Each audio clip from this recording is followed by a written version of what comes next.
आप देख रहे हैं इंडिया टाउन न्यूज, भारत की बात। 95 साल के मृतक को जिंदा दिखाया गया, पति पत्नी को मृत साबित किया गया और फिर उनकी बेशकीमती जमीन फर्जी दस्तावेजों के जरिए बेच दी गई।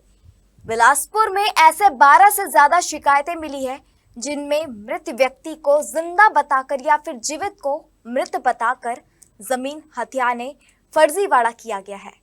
यह कोई मामूली गलती नहीं बल्कि बिलासपुर के संगठित और चालाक नेटवर्क है।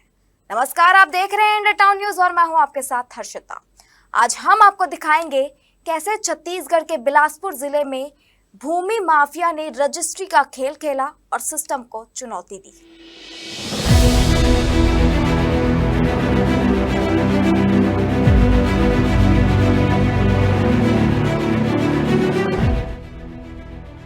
सिरगिट्टी क्षेत्र की 1928 की राजस्व रिकॉर्ड में कौशल प्रसाद ब्राह्मण की जमीन दर्ज थी। सालों तक नामांतरण न होने का फायदा उठाते हुए भू माफिया ने एक सुपर चालाक फर्जीवाड़ा रचा। 2023 में मृतक कौशल प्रसाद को 46 साल का दिखाकर नए नाम पर जमीन दर्ज कराई गई। फिर यह जमीन रमेश पांडे को पावर ऑफ अटॉर्नी के जरिए बेच दी गई। पुराने रिकॉर्ड्स को नया चेहरा देकर तैयार किया गया यह फर्जी दस्तावेज पूरे सुनियोजित साजिश की गवाही देता है। शहर में सिर्फ यह मामला ही नहीं बल्कि दर्जनों शिकायत है। सिस्टम की कमजोरी और भू माफिया की चालाकी ने शहर की खाली जमीनों को असुरक्षित बना दिया। ऐसे ही तोरवा के जेपी पार्क निवासी अनुराधा और शांतनु सेनापति की जमीन को मृत दिखाकर फर्जी रिकॉर्ड तैयार किया गया। पहले इसे नागेश्वर राव को बेचा गया, फिर अर्चना कश्यप के नाम पर दिया गया।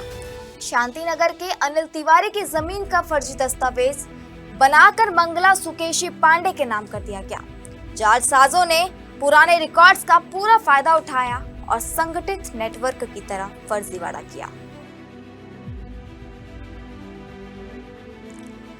सबसे बड़ा सवाल यह है कि क्या यह केवल भू माफिया की चालाकी थी या इसमें पटवारी और राजस्व अधिकारियों की मिलीभगत भी शामिल है। शहर के खाली प्लॉट अब सुरक्षित नहीं रहे और सिस्टम की खामियां इन अपराधों को अंजाम देने में मदद कर रही है।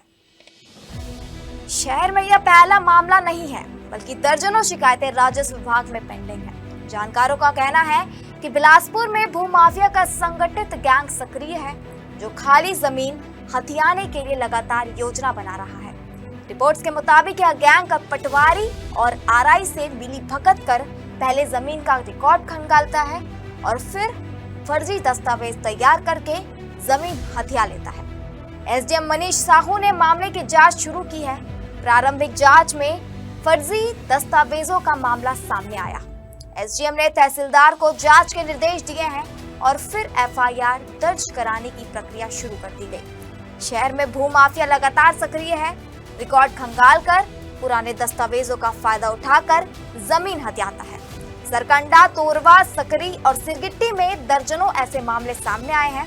95 साल के मृतक को जिंदा दिखाना, पति पत्नी को मृत बताकर जमीन बेचना, ये केवल गड़बड़ी नहीं बल्कि संगठित भूमाफिया नेटवर्क की निशानी है। अब सवाल यह है कि क्या जांच एजेंसियां इस पूरे नेटवर्क की जड़ तक पहुंच पाएंगी और क्या सिस्टम में सुधार होगा। विशेषज्ञों का कहना है कि यह फर्जीवाड़ा केवल जमीन की चोरी नहीं बल्कि शहर के सिस्टम की कमजोरियों और अधिकारियों की मिलीभगत का परिणाम है।